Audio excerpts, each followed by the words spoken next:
Olá pessoal, seja muito bem-vindo ao canal Lendo Querendo, e hoje então, tá certo, a gente vai conversar um pouquinho sobre o fantástico, tá certo? Maravilhoso em si, é a única palavra em si que eu tenho pra descrever. Aliás, eu poderia passar horas aqui de escrever esse livro maravilhoso, tá bom, gente? Tô falando em si do Memórias Póstumas de Brás Cubas do Machado de Assis, tá bom? Eu acredito que você já deve ter ouvido o título desse livro, já deve ter passado por ele até na escola e deve, quem sabe, até ter tido uma experiência ruim com ele, tá bom? Mas eu vou tentar aqui colocar na cabeça sua que é um livro que tem uma história muito boa, viu, gente? Mas não é um livro que agrade a todo mundo, tá bom, gente? Eu já conheço pessoas que detestam esse livro, não podem nem ouvir nem o nome dele mesmo, porque não gostam em si e não gostaram da experiência de leitura do Memórias Póstumas. Mas, assim, eu amei isso aqui, tá bom, gente? Só pra vocês terem ideia, tá bom? Eu li um capítulo e eu queria voltar de novo ao capítulo pra reler ele novamente, porque a narrativa desse livro é fantástica, não só a narrativa, como a história também. Que livro maravilhoso, tá bom? Esse livro em si, gente, ele foi publicado, Memórias Póstumas, eu vou deixar a capinha aí do lado, em 1881. E é um fato muito importante porque esse livro em si, ele abriu o realismo aqui no Brasil. No mesmo ano em que esse livro foi publicado em si, surgiu também O Mulato, do Aloysio de Azevedo. Para quem não sabe, esse livro em si também foi publicado em 1881 e ele vai tratar ali sobre uma questão realista, que é sobre o racismo naquela época. O Aloysio, ele faz a crítica sobre isso também, a hipocrisia da sociedade na época, também vai ter a hipocrisia social, no caso, né, também vai ter a crítica ao cônego, né, da época, várias críticas que o Aloysio faz na sua época. E é um livro que faz parte da sua escola naturalismo, tá bom? Tem resenha aqui no canal, uma resenha de mais de 30 minutos em si, eu vou deixar o link lá embaixo e no cardzinho se eu conseguir aí em cima, tá bom? Veja uma resenha também que vale super a pena desse livro, é um dos meus livros favoritos da vida. E Memórias Póstumas em si, a gente vai acompanhar aqui nessa história mesmo, né? Tudo narrado por uma pessoa que já morreu, tá certo? E não é spoiler, tá bom? Isso já é colocado logo na primeira frase do livro mesmo, né? Veja só que interessante a forma como o autor, a dedicatória do livro, tá vendo? Tá bom? Ao verme que primeiro reou as frias carnes do meu cadáver, dedico como saudosa lembrança essas memórias póstumas. Então isso já é descrito na primeira dedicatória do livro, que é um defunto autor, tá bom? Isso até não era uma coisa nova na época, né? E isso foi colocado por Machado de Assis aqui no Brasil mesmo. Eu não sei se teve outro autor que de fato iniciou esse tipo de narrativa, vamos colocar assim, né? Mas esse livro também ele não é um livro linear. Ele não é um livro linear porque ele não segue uma linha cronológica de tempo, tá bom? Aqui a gente vai ter do passado, do pré, é tudo misturado em si, tá bom? Vamos em si um pouquinho a história desse livro. Aqui, como eu falei pra vocês, a gente vai ter esse Brás Cubas, certo? Que já morreu, que vai contar pra gente as suas histórias, tá bom? Aqui a gente vai passar pela sua infância, pela sua adolescência, pela sua vida adulta e também pela sua morte, tá bom? A forma como o autor morreu foi muito trágica. Então aqui, logo de infância, tá bom? A gente percebe que o Brás Cubas, gente, era esse garoto em si, teimoso. Era esse garoto em si, sabe aquele tipo de criança onde a gente coloca, sei lá, na sala, em 2 segundos já tá, sei lá, rodeando a casa toda, né? Já tá andando na casa toda. Ele era esse tipo de garoto perturbado mesmo, tá bom? Era um garoto até diabo, vamos colocar assim, né?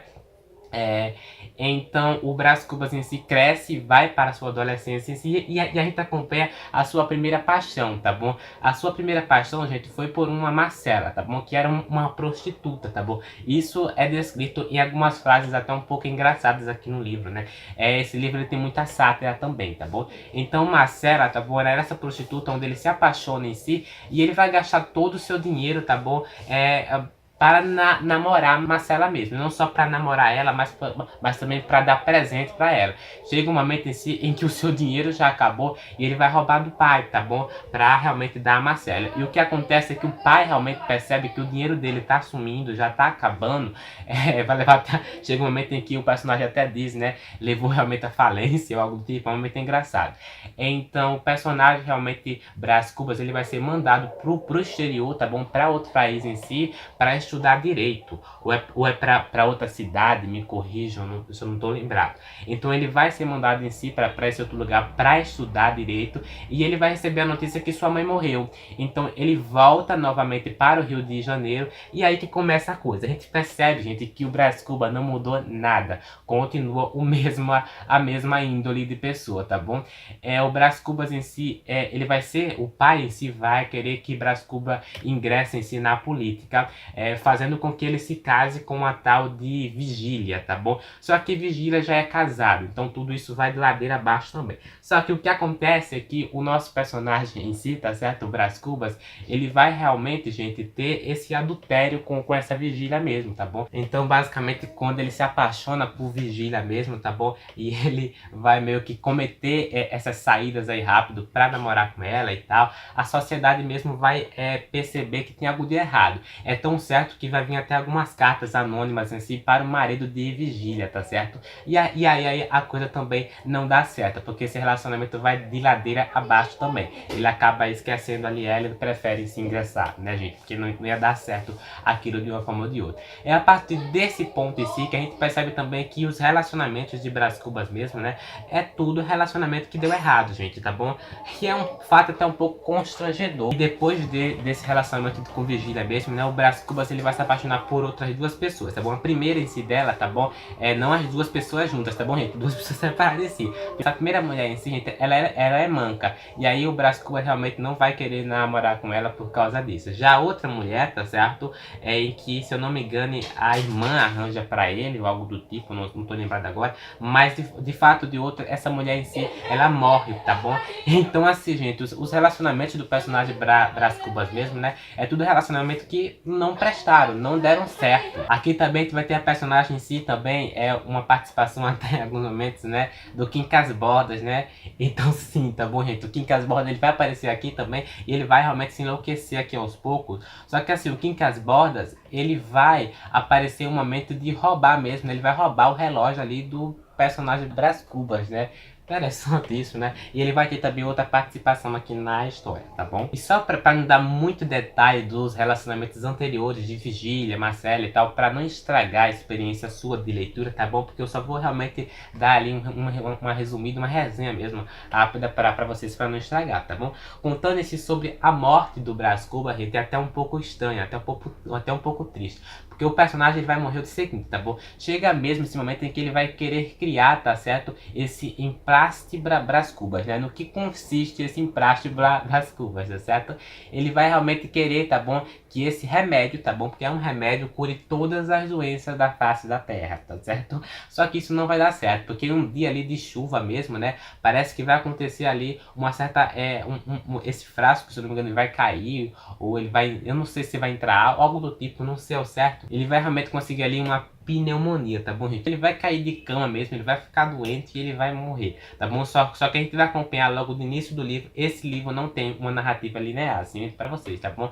É sobre como ele morreu mesmo, tá certo? As pessoas que foram ali ver ele, né? Tem até um capítulo bem interessante que muitos autores da literatura brasileira falam em si, né? E que tem contos baseados nesse capítulo e tal. Um capítulo bem falado em si é o capítulo O Delírio, tá bom? Onde a gente acompanha mesmo, né, o delírio do personagem Brás Cubas mesmo, né?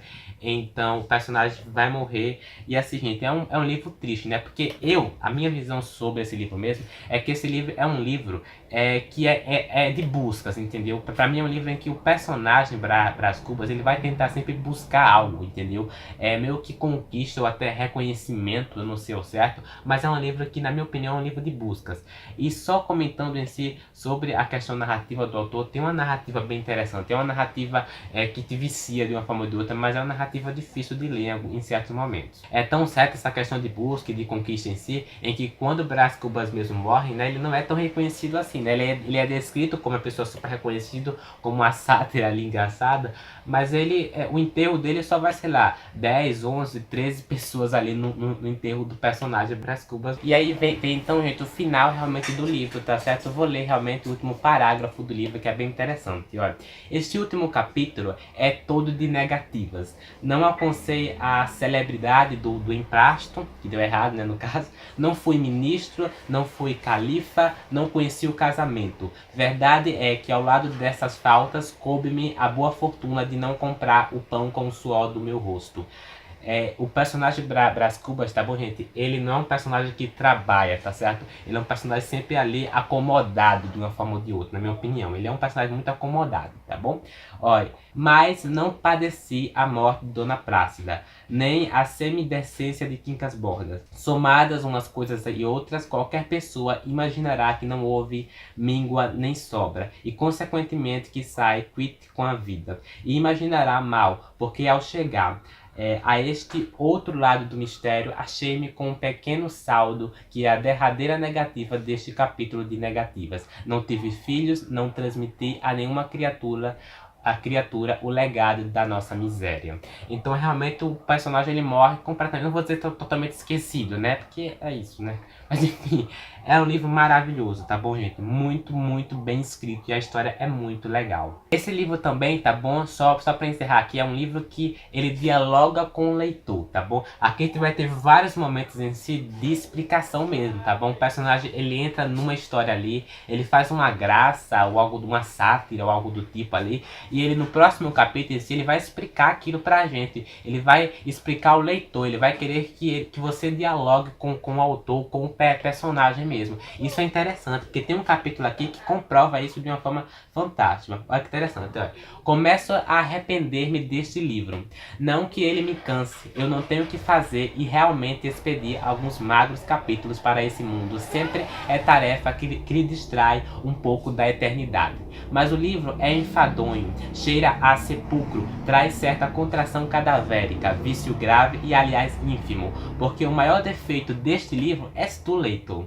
Então ele já começa realmente a apontar para o leitor, ele quer que você entre dentro da história mesmo. Olha, tu tens pressa de envelhecer e o livro anda devagar. Tu amas a narrativa direta e nútrida, o estilo regular e fluente, e este livro e o meu estilo são como os ébrios, guinam à direita e à esquerda, andam e param, resmungam, urram, gargalham, ameaçam o céu, escorregam e caem. Gente, isso aqui é uma obra-prima, tá bom? Isso aqui é maravilhoso. Realmente é um livro difícil, tá certo? Mas é um livro que ele chama o leitor. Então por isso que alguns leitores até podem não gostar completamente da história, mas podem gostar da narrativa do livro. Podem gostar desse, sei lá, desse embasamento em que ele chama o leitor mesmo. Então isso é assim, gente. Leiam Memórias Póstumas e tirem sua conclusão. Aqui no canal você vai encontrar a resenha do Dom Casmurro e do conto As Academias de Sião, do conto também A Cartomante de Machado de Assis. Então não esqueçam de conferir essas resenhas, que eu vou deixar o link delas lá embaixo. E também vou deixar o link da compra do livro, caso você tenha interesse em si, porque é um livro que vale super a pena, tá bom? É muito bom, gente. A experiência de leitura mesmo desse livro pra mim foi muito legal, tá bom? Quis reler vários capítulos ali à medida que eu lia, tá bom? E como eu falei, é um livro que não segue uma linha de tempo, certo? Se você gostou do vídeo, não esquece de se inscrever no canal e ativar o sininho para receber a notificação do canal, tá bom? Também não esqueça de deixar o joinha também, que vale super a pena, assim eu sei se você gostou desse vídeo ou não. Comentar aí embaixo também se você já leu esse livro na escola ou em si, tá bom? Ou se você está prestando vestibular, né? Ou se você está prestando em si alguma prova sobre esse livro, me conta aí embaixo se você em si, como é essa sua experiência, tá bom? Quero muito saber, ok? Nos vemos no próximo vídeo, até lá!